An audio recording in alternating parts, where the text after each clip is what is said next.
Today we are making a beef madras curry with a sag paneer with cheddar cheese. This is part of my gluten-free menu and I hope you enjoy. So we start by turning on the oven. So first we're going to brown the onions.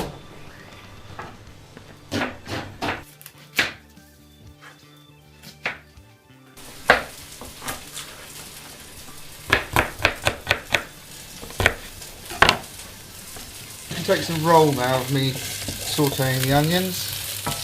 The meat, this is 500 grams of lean beef. Now we're adding some extra very lazy garlic. It tastes slightly different and sweeter than fresh garlic. So while the beef is still raw, I'd like to add some madras powder, which will infuse itself into the beef, and a little bit of salt at this point.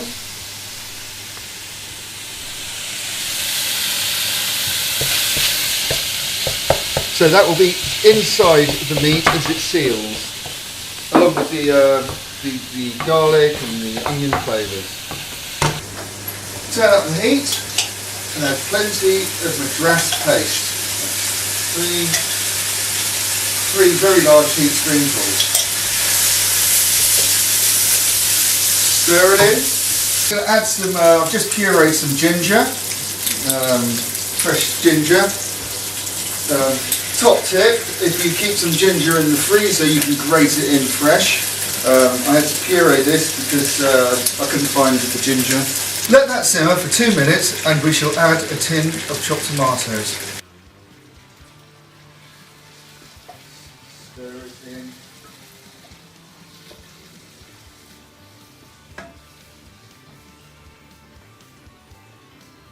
Now leave that to simmer gently for 20 minutes. In the meantime, we can get on preparing spinach. Take it over to the sink and we're going to wash the rice. Now, top tip, a little bit of water, shake the rice around and the rice granules hit themselves.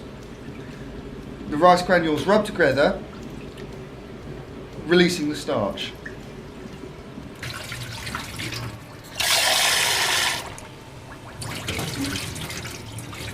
So now we're going to place the rice on the cooker.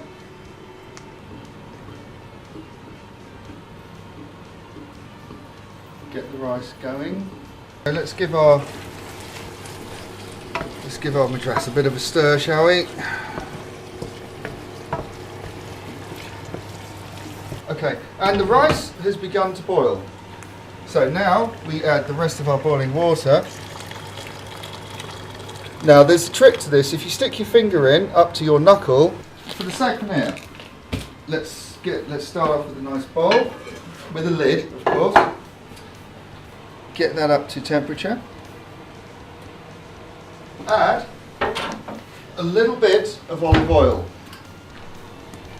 Haley, you're going to have to come in closer. No, but you've got peeling shot. It's not going to work.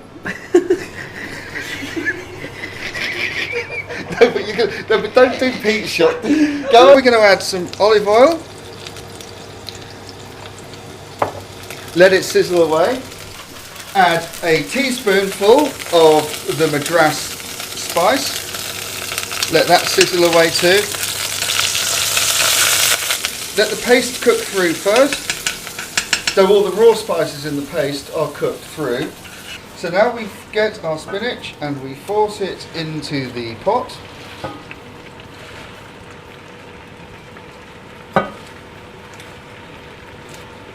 This is on a medium heat. Now we put a lid over our spinach and we let that begin to steep. Flax, flake, moisten, reduce. Don't know what word it is. So the spinach is now going to be soggy at the bottom, fresh at the top. So we shall keep the lid on, and then what shall happen is, as the steam cooks the spinach through, it becomes softer, and then we can begin to stir the madras paste, which is already cooked, into the spinach. This will take a minute or two. Try and fold the spinach over the top. Get the bits at the bottom onto the top. Now at this point we can add a small a tiny bit of boiling water.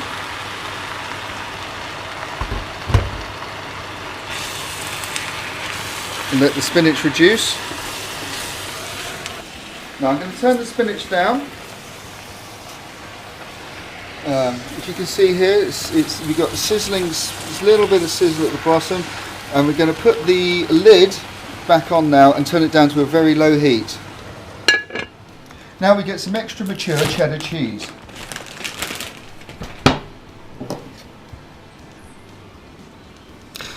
Cut some nice sized chunks. They are now ready to be placed on top of the spinach because we don't want it to melt, we want it to maintain some kind of consistency.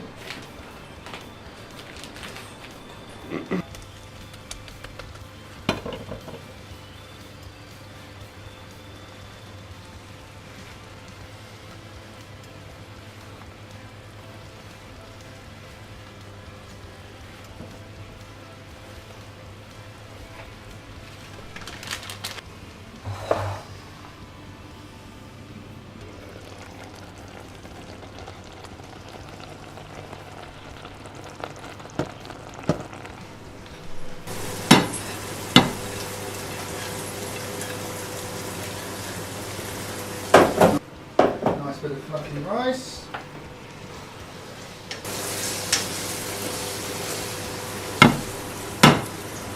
This is sort of based on a keema bhuna, which is one of my favourite Indian dishes.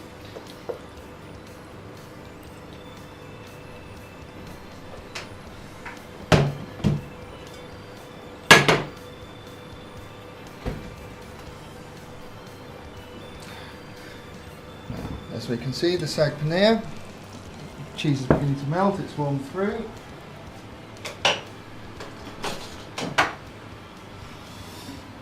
When you're doing this for a party, make sure everyone gets a nice bit of cheese on their spinach. And there you go, a gluten-free minced beef madras with sag paneer, but not really paneer, it's cheddar. But it tastes nice.